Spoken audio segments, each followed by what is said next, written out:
Buenas noches, es un gusto presentar para ustedes las bases de la reometría, en que constituyen una disciplina muy importante dentro del campo de la reología, pues nos permite medir las propiedades reológicas, ¿no? En el caso de la reometría debemos considerar con qué materiales estamos trabajando, cuáles son las variables que nos interesa evaluar y qué comportamiento es el que deseamos describir. Y de acuerdo a esto seleccionaremos los instrumentos pertinentes para esto, ¿no? Y evidentemente luego tendremos que ver los modelos matemáticos que nos permiten correlacionar nuestros resultados experimentales. El comportamiento reológico puede ser para el caso de un líquido, por ejemplo, ¿no? Y este líquido puede ser de una naturaleza sencilla, de carácter newtoniano, por ejemplo, el agua, el alcohol, son fluidos que tienen un carácter newtoniano, ¿no? Sin embargo, si nosotros evaluamos un almidón, por ejemplo, tiene un carácter no newtoniano porque es en buena cuenta una solución de un polímero que tiende a gelificar, ¿no? Y los fluidos, bueno, como ven ustedes, podemos tener eh, diferentes modelos que los describan y también nosotros tenemos diferentes tipos de fluidos, ¿no? El fluido plástico, el pseudoplástico y el dilatante. Los fluidos también pueden cambiar con el tiempo sus propiedades reológicas y entonces cuando, por ejemplo, la viscosidad de un fluido se reduce con el tiempo de aplicación del esfuerzo cortante, nosotros llamamos a este fluido tixotrópico, ¿no? De otro modo sería, en caso contrario, un fluido reopético.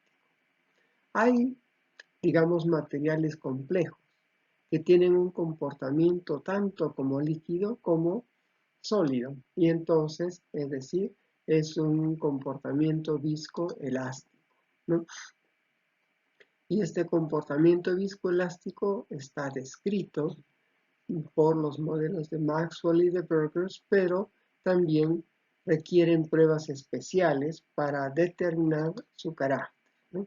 Y por supuesto también tenemos los sólidos. La reometría se encarga de evaluar sólidos, tanto aquellos que tienen un comportamiento sencillo como aquellos que tienen un comportamiento no lineal, ¿no? Por ejemplo, los equipos analizadores de textura, las máquinas universales de esfuerzos mecánicos, pues tienen este carácter, esta función. Los ensayos reológicos para líquidos los podemos tipificar como estacionarios, es decir, aquellos que se pueden determinar mediante pruebas en un viscosímetro rotacional, por ejemplo, ¿no? También los transitorios, es decir, experimentos donde el tiempo es una variable muy significativa. Por ejemplo, dentro de los experimentos transitorios, como ya habíamos dicho, está la modificación en la viscosidad en el tiempo y asimismo la recuperación, es decir, cuando nosotros deformamos un material, muchas veces este material vuelve a su forma original o a veces sufre una deformación que es relativamente, digamos, permanente, ¿no? Los ensayos dinámicos están destinados para determinar el carácter viscoelástico de los materiales, es decir, la complejidad del comportamiento de los materiales. Y a diferencia de los ensayos estacionarios, por ejemplo, donde obtenemos curvas de viscosidad, aquí nosotros nos basamos en dos parámetros, el módulo elástico y el módulo viscoso, ¿no? La relación entre estos parámetros es determinante para establecer las propiedades, por ejemplo, de gelificación de los materiales. Nosotros sabemos que hay muchos materiales que se presentan en forma de geles y por eso es necesario saber bajo qué condiciones ocurre esto. Como habíamos comentado antes, la evaluación en un reómetro, en un dispositivo para medir propiedades reológicas, ocasiona que el material se deforme. ¿Y de qué modo lo hace el material? Pues por supuesto dependerá del tipo de material y dependerá también del tipo de ensayo que estemos realizando. Pero en este caso, por ejemplo, vemos cuando tenemos un material con un tamaño molecular relativamente pequeño que puede estar sumamente desordenado y por efecto de forzar el material en un flujo en una dirección específica, pues se alinean los componentes del material, ¿no? Luego tenemos lo que ocurriría en un segundo caso, por ejemplo, para polímeros, sustancias muy grandes que están plegadas sobre sí mismas, ¿no? Y por efecto del esfuerzo de corte, estos materiales se extienden, ¿no? Cuando el material está conformado por partículas, por ejemplo en el caso del almidón, lo que ocurre es que estas partículas se deforman, ¿no? Y en muchos casos también tenemos el fenómeno de la desaglomeración, es decir, nosotros tenemos grupos de partículas y luego, por efectos del esfuerzo externo que se aplica al material, se desagregan estos conglomerados. Los reómetros los podemos clasificar de acuerdo a las pruebas que realicen y de acuerdo, por supuesto, a su complejidad, ¿no? Por ejemplo, aquí tenemos en esta figura, en primer lugar, los reómetros tipo rotacionales y los reómetros tipo tubulares, ¿no? Los reómetros rotacionales obviamente tienen un motor que es regulado en su velocidad y un sensor que registra el esfuerzo para alcanzar la velocidad regular, ¿no? Entonces, los dispositivos asociados al equipo pueden ser platos paralelos, platos en cilindros concéntricos, puede ser un plato y un cono, como se aprecia en la figura, o puede ser un mezclador. Usualmente los mezcladores se aplican para pruebas de control de calidad, ¿no? Para investigación más se emplean platos paralelos y los cilindros concéntricos para fluidos que tienen menor viscosidad. Bien, en el caso de los reómetros tubulares, pues los tenemos de diverso tipo. Tenemos, por ejemplo, los reómetros o los viscosímetros capilares, que vamos a ver un detalle más adelante. Asimismo, tenemos viscosímetros que operan a alta presión. Podemos hacer la analogía con una jeringa, ¿no? Es decir, nosotros deseamos que el fluido circule a través de un capilar y para eso se le ejerce una presión que está muy bien regulada y medida, ¿no? Y por supuesto tenemos reómetros del tipo tubulares. Hay algunos reómetros que asemejan la operación de extrusión en la industria de los plásticos y estos son sumamente importantes para conocer su comportamiento durante el procesamiento industrial. Como vemos, aquí tenemos detalles de los viscosímetros capilares, los viscosímetros de Oswald, de Cannon-Fenske y de Ubelode, ¿no? Y de otro lado tenemos los viscosímetros que también son capilares, pero que usualmente son mucho más complejos y tienen motores y sensores asociados para poder establecer la relación entre la fuerza externa aplicada y la velocidad de circulación del fluido que se logra en el capilar. Aquí tenemos una representación de los viscosímetros rotacionales, ¿no?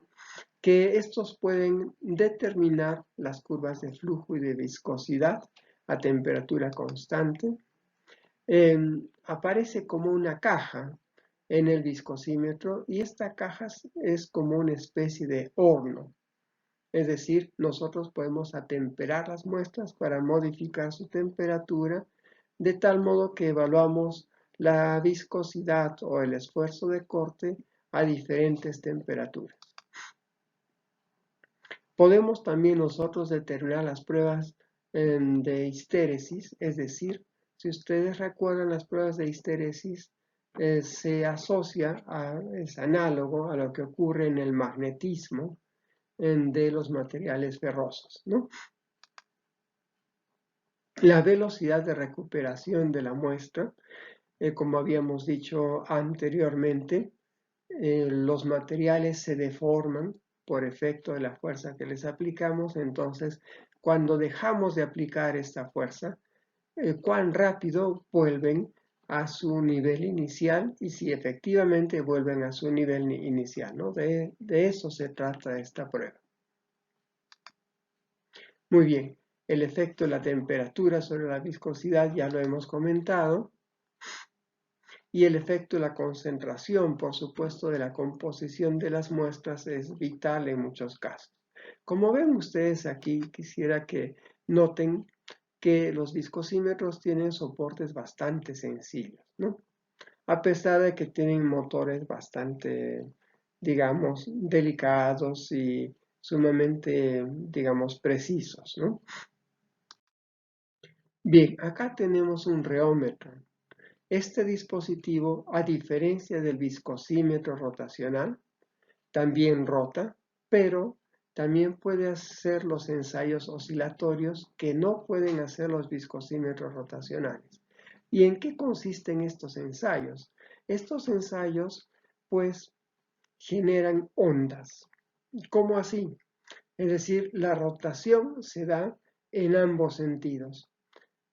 Opera semejante a como opera una lavadora doméstica, ¿no es cierto? Es decir, por ejemplo, nosotros, el motor se desplaza, digamos, 90 grados hacia la izquierda, vuelve a su posición original y luego 90 grados hacia la derecha, ¿no?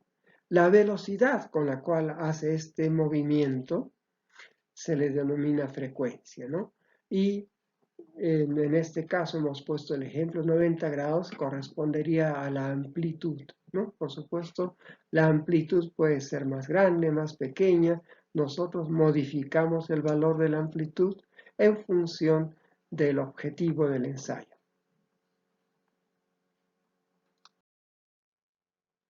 Aquí tenemos una gráfica muy ilustrativa donde vemos el nivel de operación de un viscosímetro rotacional y de un reómetro, ¿no? Si nos damos cuenta, un viscosímetro rotacional más o menos opera desde un valor de eh, velocidad rotacional de 1 hasta 1000, ¿no? En cambio, el reómetro tiene un campo muchísimo 4 veces mayor, ¿no? Dicho sea de paso, los reómetros son instrumentos sumamente costosos y son costosos porque su tecnología es muy especial. Con objeto de ser precisos, reducen la fricción a un mínimo y el modo de lograrlo es, digamos, empleando cojinetes de aire. Es decir, los reómetros en términos generales tienen eh, aire comprimido como un servicio que permite que el aire levanta el motor y este rota libre de fricciones, ¿no? Bueno, entonces en nuestro laboratorio nosotros tenemos un reómetro, como ven ustedes, Anton Par MCR702, que es un señor reómetro, es un dispositivo muy bueno y que nos permite hacer una amplia gama de trabajos. Aquí están algunas de las pruebas que nosotros hemos realizado, de las investigaciones, eh, para la evaluación de distintos materiales, por ejemplo, las gomas y sus mezclas con objeto de desarrollar aditivos, eh, la evaluación de emulsiones, el efecto tanto del tipo emulsificante como la determinación de la temperatura de inversión de fase, la evaluación de bloqueadores solares desde el punto de vista reológico, las características de aceites esenciales y su impacto sobre su presencia en cremas dermatológicas, la evaluación de soluciones para conformar películas biodegradables, ¿no? Que se pueden aplicar tanto como en la industria de embalajes como apósitos en la industria médica, ¿no? Entonces, es decir, tenemos una multiplicidad de aplicaciones para este caso. Aquí presentamos algunas preguntas que nos gustaría mucho que ustedes procuren responder del modo más acucioso posible, de tal modo que asimilen concretamente lo que es la reometría. Les